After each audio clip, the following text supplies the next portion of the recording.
here's your winter startup. You saw the picture of the Volvo under the snow. So here we go. Battery on, choke on, neutral.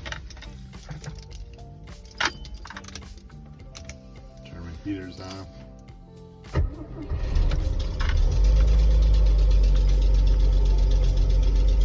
Throttle up.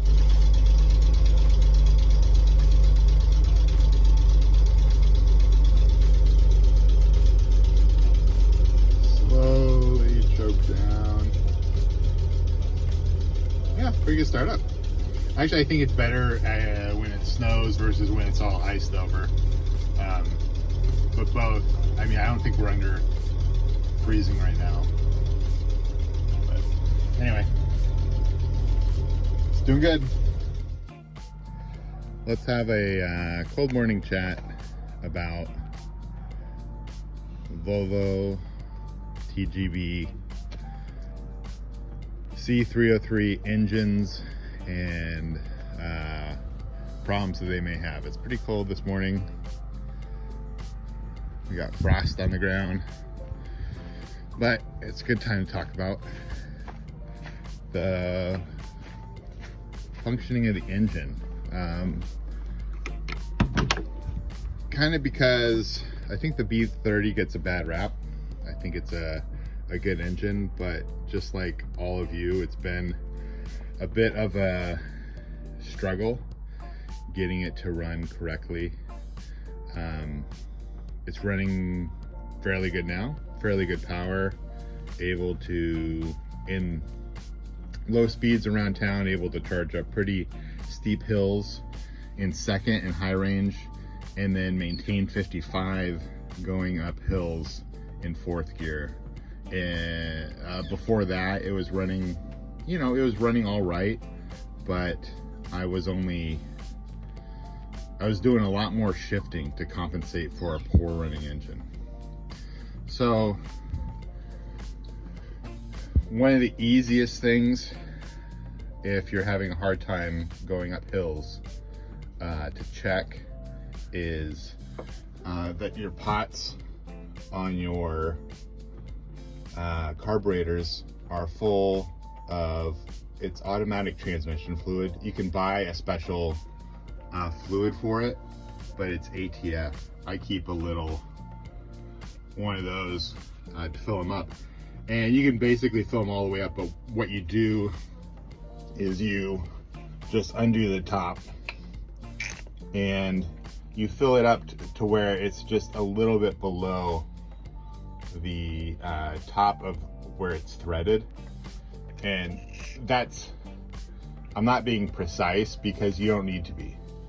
A lot of the stuff on this engine is such low tolerances that you can overthink tolerances. Just make sure that the fluid's in there, because if it's not, the carburetor baffle won't rise up and down and slowly go down the way it should, and it makes you have low power. The other culprit in all the TGBs and vehicles this old is the gas tank. The gas tank will either get deposits in it or it'll start to lose lining, and that will get into the line and it will cause blockages or filter problems. I've been fortunate to not have that issue with mine. It's like a knock on wood kind of a deal, but the way to get around that is to put in a pre-filter. So this right here is your fuel pump, and put in a pre-filter somewhere so that you don't get your pump fouling.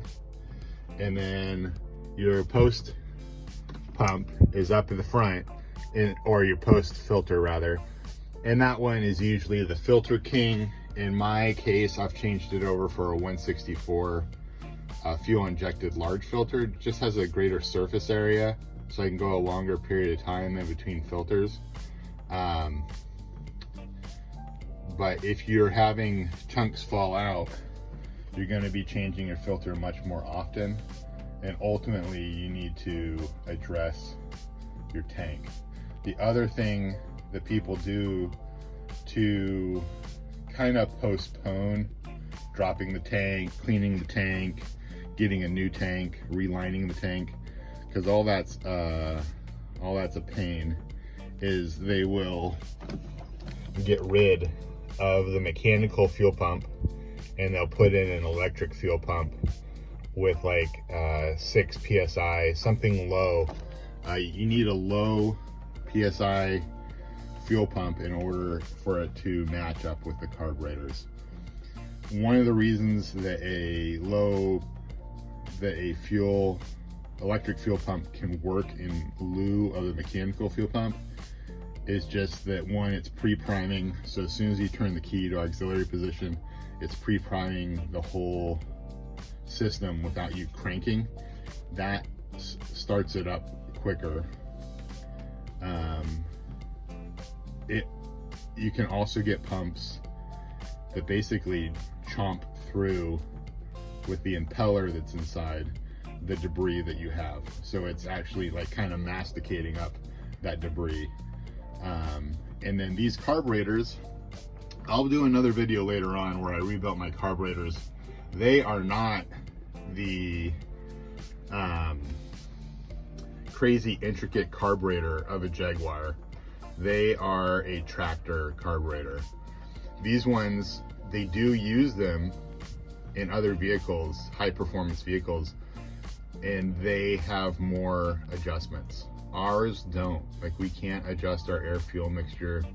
We can't adjust a lot of things. I mean, we can, but you start getting into these, you start modifying them. But coming from the factory, they're what I would consider a dumb, high tolerance carb. As long as they're clean, as long as the float levels are where they should be in spec, and the on-off jet is functioning properly, the needle valve, then they're fine. So it's really basic kind of cleaning. The one thing that's weird about them is, like I said, filling up the automatic transmission fluid that's in there, and it's only just a thimble bit. Now, what I think makes, the three things your vehicle needs is air, spark, and fuel. So we talked about the fuel, let's talk about the spark. Mine is running on regular points, and you can get fancy leads, or you can get what the auto parts place supplies you. I've been doing this for as long as I remember. This is my zip tie spreader system. You just put a zip tie around, and then you can use these, or you can try to find them, but zip ties are everywhere. A lot of the deal with distributors is a little bit of a mystery. It's a lot like carburetors, and that they seem more complicated than they are. So if you're not familiar with a points distributor, here's your rotor. These wear out, the tips wear out, and for a regular maintenance, you should be switching out your rotor and your cap. Both are relatively cheap. Both you can cross-reference with a 164, because the B30 engine was in all those. So a lot of suppliers can get you a cap and rotor, and plugs, by the way. Plugs also come from that same supplier. Also, your coil can. Coils, they're fun to change out. A lot of times they don't need to be.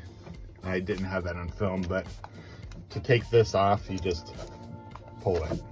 You pull it up, comes off. You have this little dust cover on top. And then here's your points. So you have a points and condenser. The points, Again, you can get these for a 164, so you can buy them from a bunch of different suppliers. They should cost you less than 15 bucks. You can actually get them for less than $10.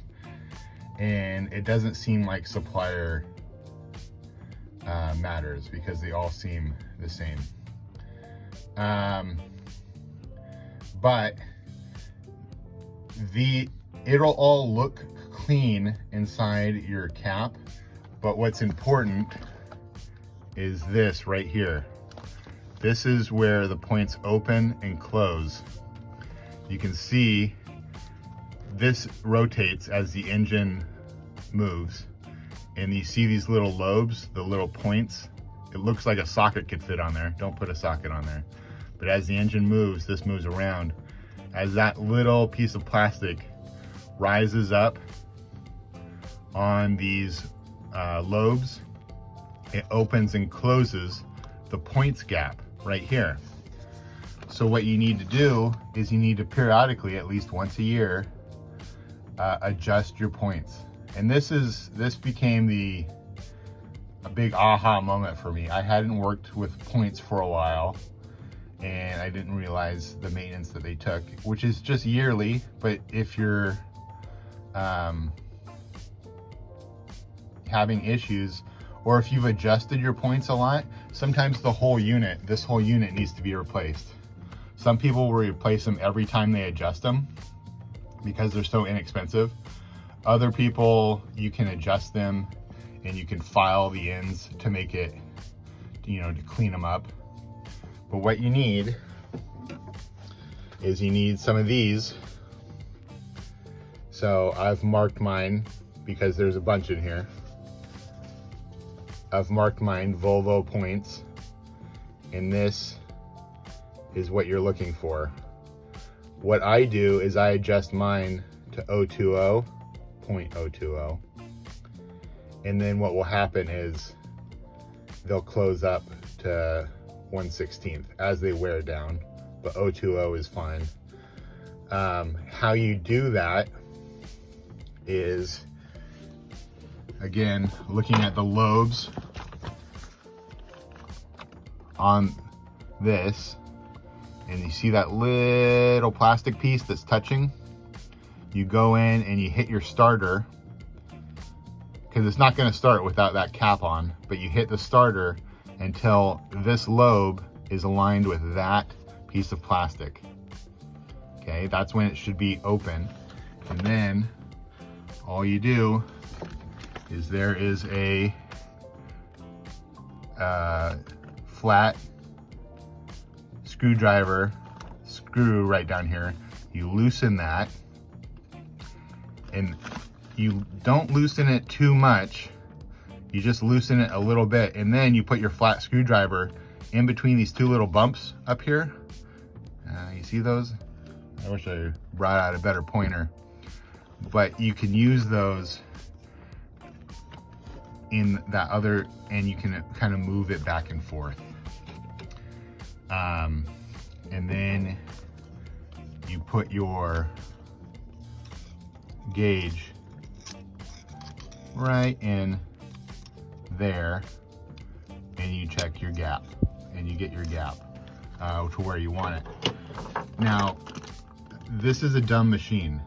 You can gap it with feeler gauges, or you could gap it with a credit card, or you could gap it with a business card, or you could gap it by eye. You're looking for about the same thickness as a credit card or a glossy business card, and just do it by eye if you want. There's, you can measure ohms, you can do all that, but this is essentially a tractor engine. You will get a little bit marginal better performance the more accurate you get, but all it wants is an open path to separate, and then a clean surface to send that current, to send spark out to the different spark plugs. So also for functionality, if these guys are all crusty, like if they're not pliable anymore, that's a good time to change them, because what you'll get is you'll get the insulator arcing to other things it's not supposed to arc to. And then of course your plugs. If you're getting a bunch of fouled plugs filled with oil or what looks like oil, that's usually that the gap on your points has not been set and the spark is weak. And so you're getting a lot of fuel on your plugs that is not burned because it's a weak spark. You can clean your spark plugs or replace them.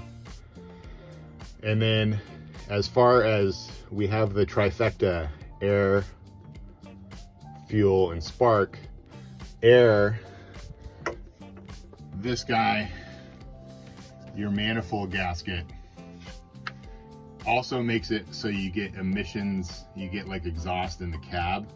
So when you have it running with the cover off next, go ahead and put your hand around it, and if you feel air coming from this seam, you need to check to see if your bolts are snug, because what will happen is I changed my gasket not that long ago, and then I drove it maybe 400 miles, came back, and it was kind of messing around and touched one, and sure enough it was loose, and they were all tightened to torque spec, but they will periodically loosen. That's a lot of weight to be vibrating on the side of an engine, so check those every now and then so you don't get an exhaust leak, because on these it's all one big piece, and so you're not just getting an exhaust leak, you're also probably getting an intake leak, which will cause poor performance as well.